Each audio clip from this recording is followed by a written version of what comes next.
So for absolute value inequalities, it goes along the same lines as far as having to be negative and positive values in there to get out that positive value.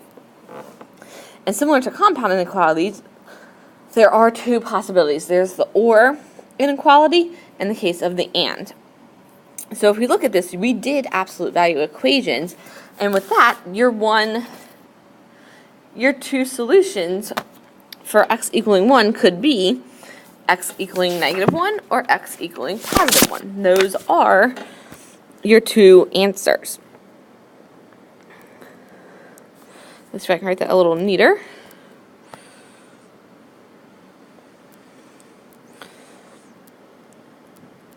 Equals 1 and x equals -1. So if those are your two solutions, that's it. -1 and +1. So if you're trying to graph it, you would say, okay, that's my solution. That's my solution. There are two solutions. But for an inequality, just like when we talked about the other day, there's an infinite number. It's not just one value. It's a range of values. So if we go back here and say, okay, well, x is greater than or greater than 1. This is greater, and this is going to stand for your or. So whenever you see a greater or greater than equal to, your inequalities should shade out. But if we solve this, if we tried to break this up into our two inequalities, or our two solutions, we would have x is greater than 1 or x is less than -1. What happens with inequalities is when you split it and you make that second inequality a negative, just like when you divide or multiply by a negative, you have to flip that sign. So you keep the original one, x is greater than 1, then you make it negative and switch. So if you guys are trying to graph this, greater than +1 but less than -1, it's showing that that's where our solution is stopping, but it actually continues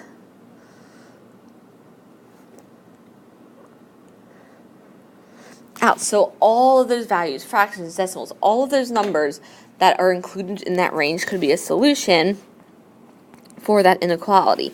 Now, if you see a less than, that's going to be your and they're always going to shade in. So ors are out and ands are in, if you can remember that.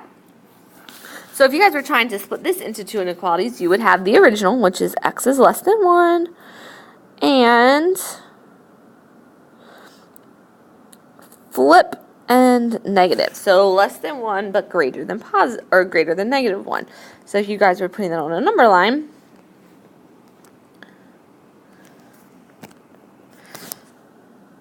-1, +1, but they're greater than negative, less than +1. So when you guys are doing this, that's what your solutions look like. So again, the inequalities, a range, an equation is just one or two solutions. It's not a range of solutions. So as you guys are doing this, you have the absolute value of k, and these are just some side notes. It says the absolute value of x equals k is the same as what we set up above, x being positive k or x being negative k. Inequalities, break it up into x is greater than k, x is less than, flip your sign, negative k, and x is less than k, keep the original, flip, and negative. So those and inequalities, guys, so that last one, you can always write it as one large inequality instead of having it as two separate. So instead of writing it, okay, it's less than k, but it's greater than -k, we would just put x in the middle, and your carets, guys, will always point to the left in this compound inequality when you're setting it up or you're writing it. So x is in between negative and positive k. Your carets always point to the left. That's a good way to always check yourself, as long as your values are written from smallest to highest, negative to positive.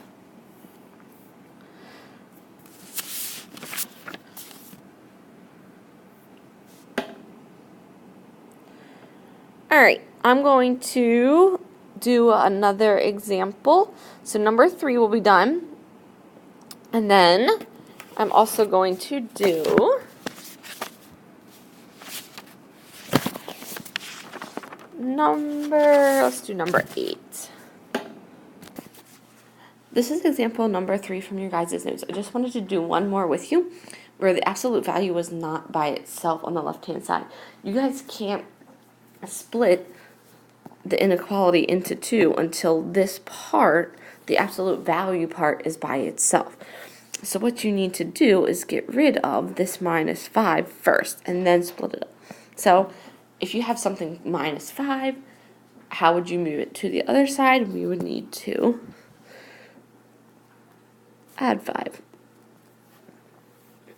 So then you end up with the absolute value by itself on the left-hand side, and 8 plus 5 is 13. But you have to get that absolute value part by itself first.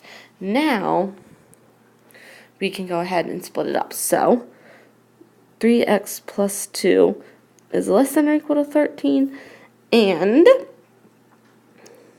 3x plus 2 is greater than or equal to negative. Switch your inequality, switch your sign. And now we can solve for both of these. So, subtract 2, subtract 2. And it looks like we're going to get a fraction, but that's okay. So it looks like for the first one we get x is less than or equal to 11 thirds.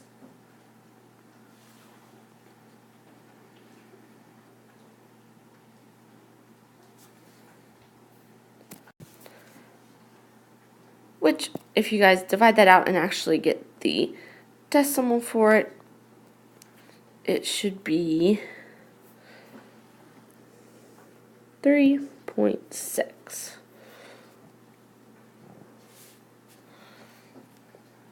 So, now we have to solve your second inequality. So you're going to do the same steps, but because you have a negative number, you should get a different solution. So we get 3x is greater than or equal to negative 15. Divide by 3. And get x is greater than or equal to negative 15 divided by 3, which is negative 5. So those would be your two solutions for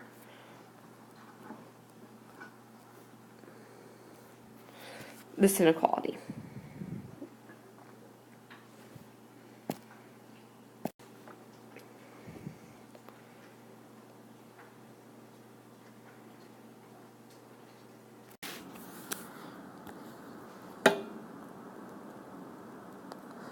So again, get the inequality or the absolute value part by itself. So this one's a little tricky because it's a fraction, but you start with the absolute value of 4b minus 3. That absolute value is over 6. That whole thing, that whole fraction is greater than or equal to 3. So here, if your absolute value, 4b minus 3, is the absolute value, that's the part you're trying to get by itself, it's over 6. It's being divided by 6. So, if you guys are trying to eliminate that part because it's not part of the absolute value, and whenever you're trying to get rid of a fraction, guys, you want to multiply by denominator. That's just a good note to remember. So if we multiply both sides by 6,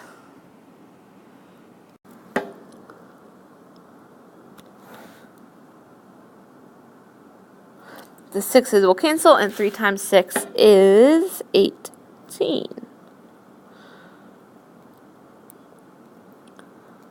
Now the only thing on the left-hand side is your absolute value, and you can break it up into both inequalities. So you have 4b minus 3 is greater than or equal to 18. That's your original.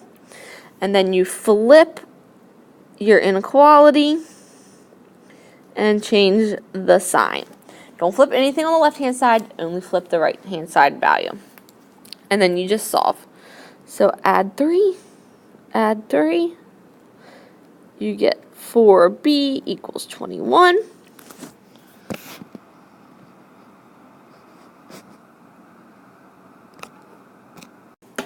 And again, don't think you're wrong if you get a fraction, because it's okay. Or a decimal. I'm just going to keep it as a fraction. And I lost my inequality sign. That should be greater than or equal to 21/4. So there's my first value. And then we solve for our second value. Add 3. 4b is less than or equal to -15. Divide both sides by 4. So our two solutions here, or our range for our solution, is going to be greater than 21/4 or less than -15/4. And it doesn't ask you to graph them on the number line, so you don't have to worry about doing that. It just wants your inequality. No graphing necessary.